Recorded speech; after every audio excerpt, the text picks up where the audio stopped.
Hello everyone, welcome to my channel. Myself Kalpana. और आज मैं आपको क्लास 11th की पॉलिटिकल साइंस का chapter 1 constitution why and how का पार्ट 2 पढ़ाऊंगी। पार्ट 1 मेरी चैनल पे पहले से ही पढ़ा है, आप जाके देख सकते हैं। चलिए आइए, नीड्स ऑफ अ कॉन्स्टिट्यूशन। इसमें यह बताया गया है कि हमें कॉन्स्टिट्यूशन किस लिए ज़रूरी है।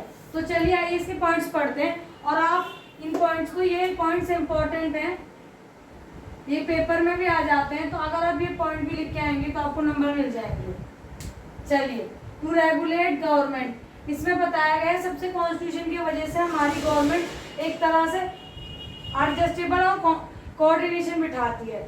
सेकंड पॉइंट, इन विच है fundamental rights and directive principle, constitution की वजह से हम सिटीजन के पास फंडामेंटल राइट्स हैं, डायरेक्टिव प्रिंसिपल्स हैं। अगर कॉन्स्टिट्यूशन नहीं होगा तो हमारे पास हमारी फंडामेंटल ड्यूटीज नहीं होंगी, तो इसलिए कॉन्स्टिट्यूशन हमारे लिए इम्पोर्टेंट ज़्यादा है। Coordination between citizen and society, constitution की वजह से एक तरह से एडजस्टमेंट ही होता है। एडजस्टमेंट क्यों? क्योंकि कोऑर्डिनेशन बैठाता है कॉन्स्टिट्यूशन सिटीजन और सोसाइटी के बीच में, जिससे कि हम एक बेटर रिस्पॉन्स आ सके और लोग रिस्पॉन्सिबल बने। Fourth point, responsibility of citizens, constitution में ये भी लिखा गया है कि हमारी क्या क्या रिस्पॉन्सिबिलिटी है हमारे टूवर्ड्स हमारे सिटी, टूवर्ड्स हमारी कंट्री के लिए। ओके, चलिए गाइस नेक्स्ट पॉइंट पे चलते हैं, powers of state and government. इस पॉइंट का मतलब ये है कि कॉन्स्टिट्यूशन की वजह से स्टेट के पास भी पावर होती है और एक कंट्री के पास भी पावर होती है। मान लीजिए जैसे दिल्ली के सीएम है अरविंद केजरीवाल सर, तो उनके पास पावर तो है पर उनके पास इतनी पावर नहीं है कि वो हमारी कंट्री को चला सके। कंट्री के लिए गवर्नमेंट ने पीएम बनाया है, तो इसमें ये अंतर है, पावर दोनों के पास होती है पर इसके पास थोड़ी कम पावर होती है और इनके पास, कंट्री के पास ज्यादा पावर होती है। ठीक है, चलिए नेक्स्ट पॉइंट पे चलते हैं, बेस्ड ऑन गवर्नमेंट सिस्टम। जो ये कॉन्स्टिट्यूशन है इसमें हमारा गवर्नमेंट सिस्टम भी एक्सप्लेन किया है कि किस तरह से गवर्नमेंट चलेगी और किस तरह से लोगों के द्वारा हैंडल करी जाएगी। ओके,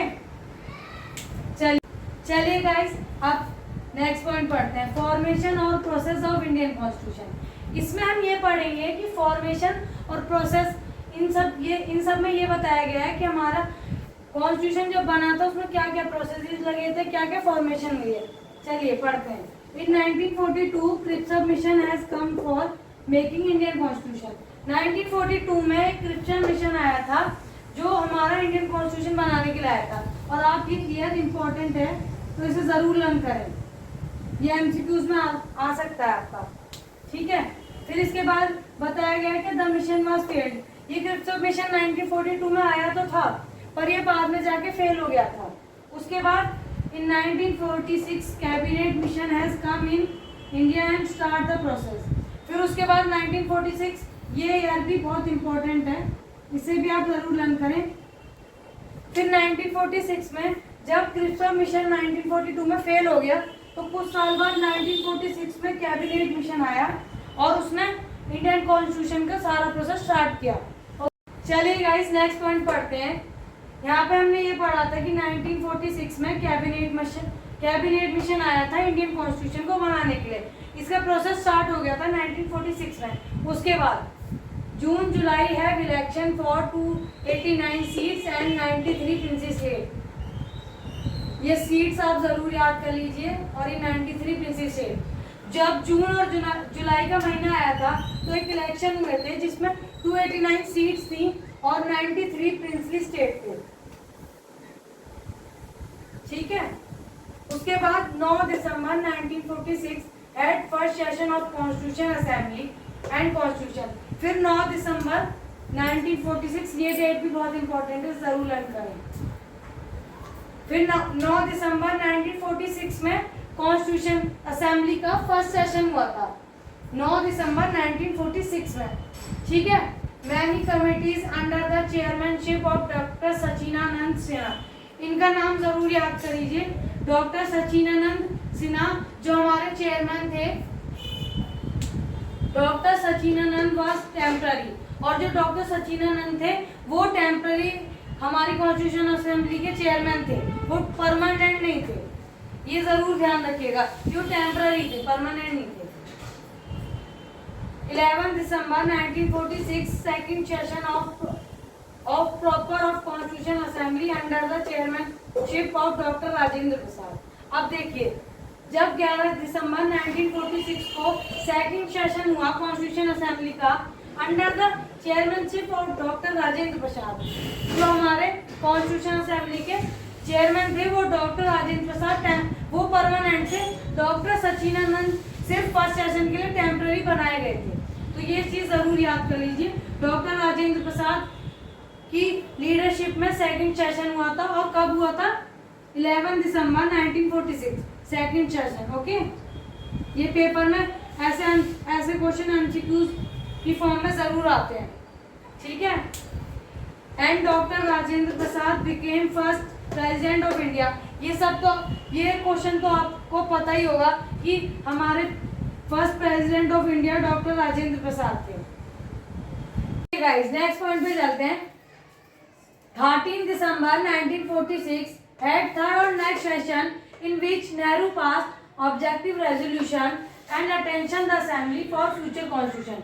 इस पॉइंट में भी ये बताया गया है 13 दिसंबर 1946 को कॉन्स्टिट्यूशन असेंबली का थर्ड सेशन हुआ था, जिसमें नेहरू जी ने ऑब्जेक्टिव रेजोल्यूशन को पास किया था, जिससे कि हमारा फ्यूचर कॉन्स्टिट्यूशन बेहतर बन सके और अच्छा बन सके। और ये डेट जरूर याद कर लीजिए, मैंने इस पर रेड से मार्क भी कर रखा है, इंपॉर्टेंट है क्योंकि एमसीक्यू उसकी फॉर्म में आ जाता है। चलिए नेक्स्ट पॉइंट पे चलते हैं। इन 1947 India divide into two parts, one India second Pakistan. आपने ये देखा ही होगा, जब हमारा इंडिया आज़ाद हो गया था तो आज़ाद होने के बाद इंडिया को दो पार्ट में बांटा गया था, क्योंकि मोहम्मद अली जिन्ना जी ने टू नेशन थ्योरी को इंट्रोड्यूस किया था। उन्होंने ये बोला था कि टू नेशन थ्योरी में ये है, फर्स्ट एक इंडिया बनाओ और एक पाकिस्तान बनाओ, जिससे कि जो मुस्लिम पीपल्स हैं पाकिस्तान में जाके रह सके। Okay, after independence the constitution assembly was reconstituted on 31 दिसंबर 1947। जब हम आज़ाद होने के बाद कॉन्स्टिट्यूशन असेंबली को दोबारा से एक बार रिकंस्ट्रक्ट किया गया 13 दिसंबर 1947। ये डेट भी इम्पोर्टेंट है कि आज़ादी के बाद कॉन्स्टिट्यूशन असेंबली दोबारा बिल्ड कब हुई थी? 31 दिसंबर 1947। ओके, चलिए नेक्स्ट पॉइंट पे चलते हैं।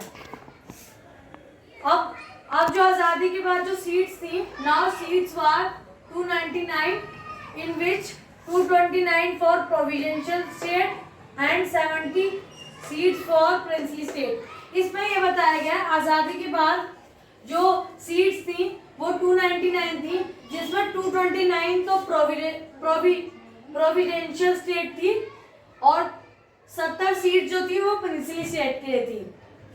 उसके बाद Indian constitution become constituted in 2 years 11 months 18 days and have 166 session. इस पॉइंट में बताया गया है कि हमारा इंडियन कॉन्स्टिट्यूशन कितने समय में तैयार हुआ था। तो ये इम्पोर्टेंट है, ये आप जरूर इसे याद कर लीजिए। हमारा इंडियन कॉन्स्टिट्यूशन 2 साल 11 महीने 18 दिन में बनके तैयार हुआ था और इसके 166 सेशंस हैं। ये भी इम्पोर्टेंट है कि इसके सेशन कितने हैं। और जो हमारा कॉन्स्टिट्यूशन है वो 22 पार्ट्स में डिवाइड करा है, जिसमें 12 शेड्यूल्स हैं और 395 आर्टिकल्स हैं। ठीक है, अब हम पढ़ेंगे गाइस, अब हम कुछ इंपॉर्टेंट कमेटीज के बारे में पढ़ेंगे जो कॉन्स्टिट्यूशन असेंबली में थी। आप सिर्फ इन कमेटीज के नाम और जो हेड है वो याद कर लीजिए, इतना मेन ज्यादा समझने की कोई है नहीं, सिर्फ इन चीजों को लर्न कर लीजिए कि इनके कौन हेड थे और क्या कौन कौन सी कमेटी थी।